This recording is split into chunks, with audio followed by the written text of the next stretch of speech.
Graciele, tenho 23 anos, cresci em um lar católico, mas em um lar que me ensinava valores cristãos, né, valores morais da sociedade.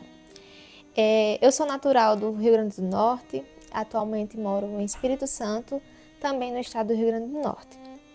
A minha infância foi uma infância tranquila, tenho uma irmã, porém, ao longo da minha vida, ao longo da minha infância, eu fui me perguntando o sentido da vida, o porquê que eu nasci, qual o propósito de Deus na minha vida.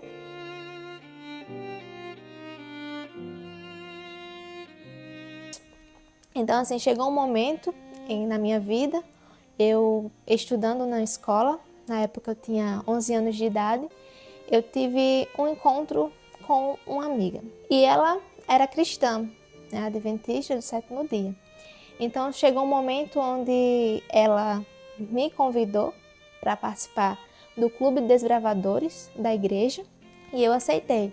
Então, assim, com a amizade com essa menina, eu fui crescendo mais e mais no conhecimento, né, dos valores, aquilo que eu já tinha aprendido no meu lar, dos meus pais, eu fui aprendendo mais e mais com o convívio com essa garota, né, essa amiga da escola. Ela me convidou e eu comecei a participar do Clube Desbravadores.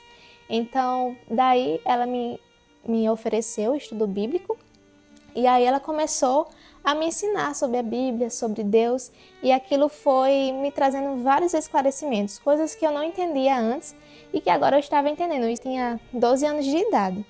E isso foi me encantando cada vez mais. Sempre fui uma menina reservada, do lar, assim, só em casa. Então eu tomei a decisão de me batizar e me tornar adventista do sétimo dia. Então chegou um momento na minha vida que depois de acho que uma semana que eu me batizei, eu fiquei com aquele questionamento: Senhor, essa é a vontade para o Senhor na minha vida? Se for, por favor, me revela. Porque adolescente eu estava com aquela convicção, mas chegava um momento que ficava se perguntando, eu queria que Deus falasse ao meu coração. Então, de repente, eu, de forma inocente, peguei a Bíblia e pedi para que Deus falasse comigo naquele momento, antes de dormir. E eu abri a Bíblia, né? E caiu num texto de Isaías 42, que até hoje eu tenho esse texto guardado no meu coração. Isaías 42, que diz assim: Eis aqui o meu servo, a quem sustenho, o meu eleito, em quem se compraz a minha alma. Pus o meu espírito sobre ele, juízo produzirá entre os gentios. Eu, o Senhor, te chamei em justiça, e tomar-te-ei pela mão, e te guardarei, e te darei por conserto do povo e para a luz dos gentios. Então, nesse momento, quando eu abri a Bíblia, caiu nesse verso. Então, aquilo trouxe uma convicção no meu coração de que realmente Deus estava me chamando como sua filha e que aquele caminho que eu estava seguindo era o correto. Passando o tempo, eu acabei me acomodando na igreja e ficava mais da igreja para casa, se envolvendo nas coisas normais. Ao longo da minha vida, chegou um momento que eu conheci meu esposo.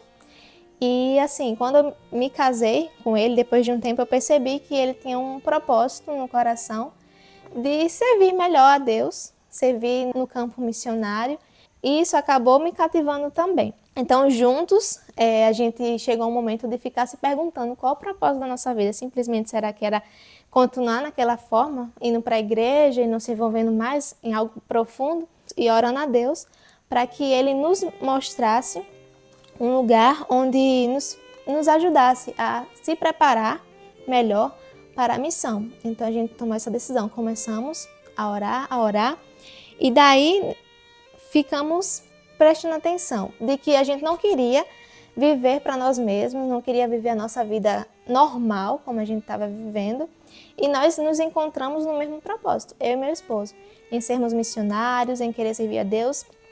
E esse texto que eu li, que foi lá do passado, onde foi no começo da minha fé, vinha sempre na minha lembrança de que Deus realmente me chamou para ser luz para as pessoas.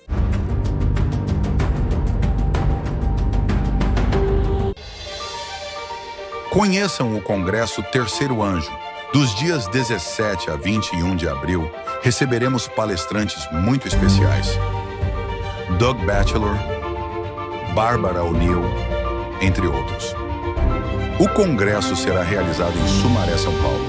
Acesse campal.terceiroanjo.com para saber mais. Você não vai querer ficar de fora, então inscreva-se já.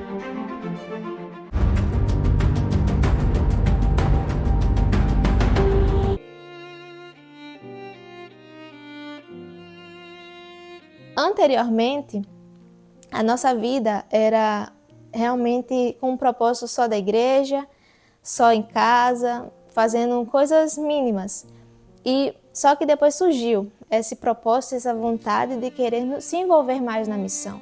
Então, depois que nós começamos a participar do EFCO, do Centro de Evangelismo, fez assim um plim na nossa mente. Então, a gente percebeu que realmente era esse caminho que a gente deveria seguir.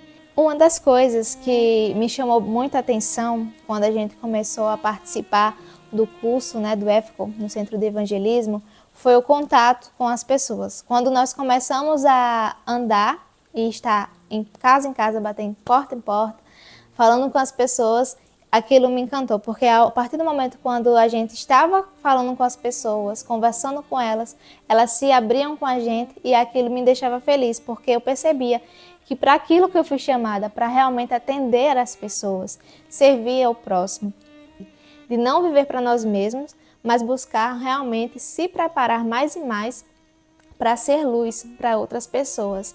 Como um texto de 2 Coríntios que fala sobre o perfume, 2 Coríntios 2, verso 16, que diz assim: para Deus somos o bom cheiro de Cristo, nos que se salvam e nos que se perdem. Para este certamente cheiro de morte para a morte, mas para aquele cheiro de vida para a vida. E para estas coisas quem é idôneo? Então, assim, o verso que inclusive eu queria deixar aqui é que Cristo, ele nos chama para sermos o perfume dele nesta terra, para trazermos o perfume de vida, de bondade, de compaixão e de amor pelas pessoas. Isso mudou muito na minha vida. Então, hoje eu tenho o maior desejo de ser um perfume de Cristo, junto com meu esposo, para as outras pessoas. E nesse centro de evangelismo a gente pode aprender muito sobre isso.